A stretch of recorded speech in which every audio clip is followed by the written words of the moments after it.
Welcome to Comic Toy Reviews, and this is a review on the Marvel Legends Thor action figure, and this one was part of the Walmart exclusive Giant Man Build-A-Figure wave. There were two Thors that Toy Biz made. One was an early one in Series 3, and this one at the Walmart one.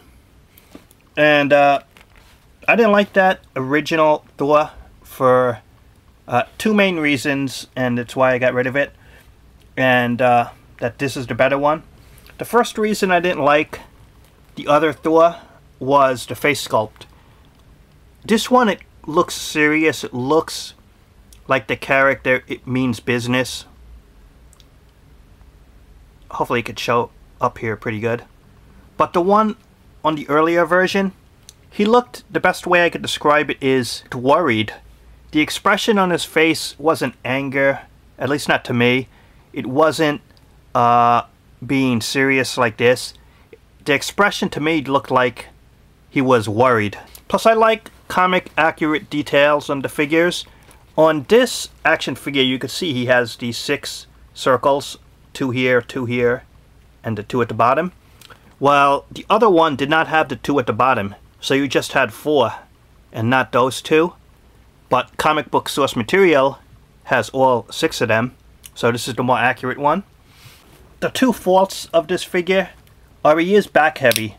This cape is so heavy and you can't remove it that it's going to lean backwards depending how you display it, so you want to display it right. And unfortunately, it's one of the figures that does have a breakable part.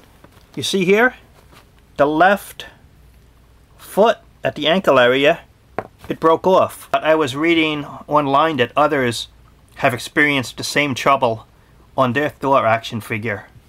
So it's probably, my guess is the plastic used, or it wasn't thick enough, the part, to hold on well.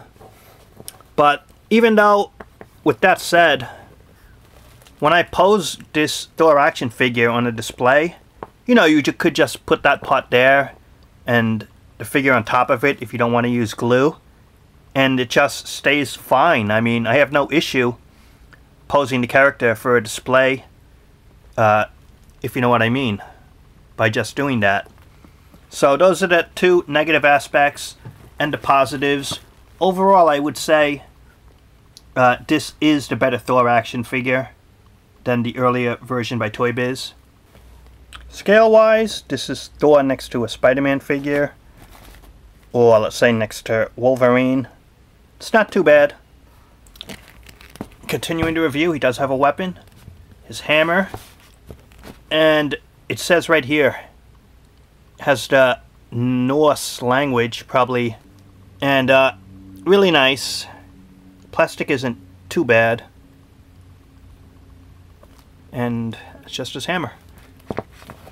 Just move this. He does have the winged helmet here, which does look good. You can check out the hair, it looks nice.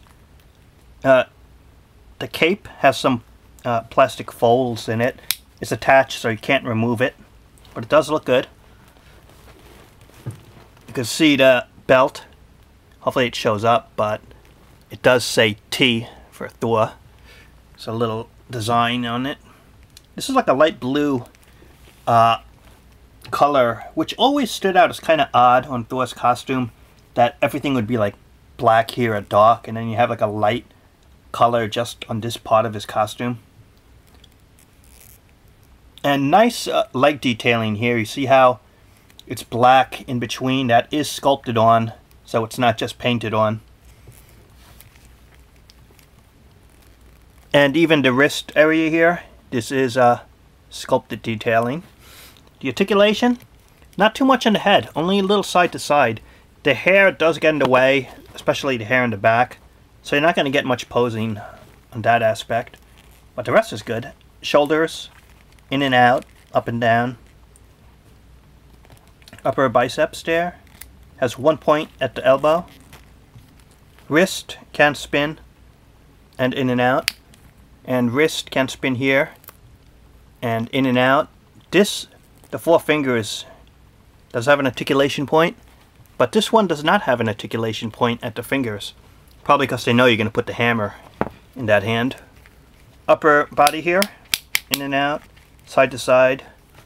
Ball jointed hips, side to side, up and down. Upper thigh articulation. Double knees, but Toy Biz did a good job here by putting the boot top covering up the knee articulation.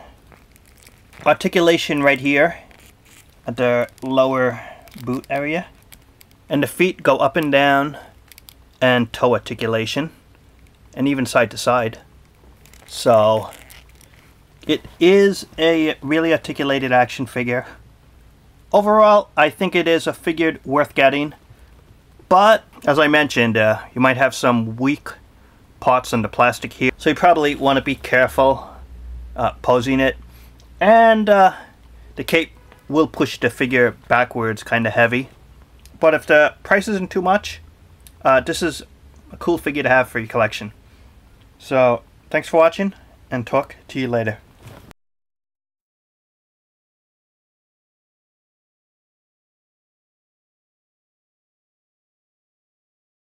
Whosoever wields this hammer is the mighty Thor, but who also has this hammer can be a mighty carpenter.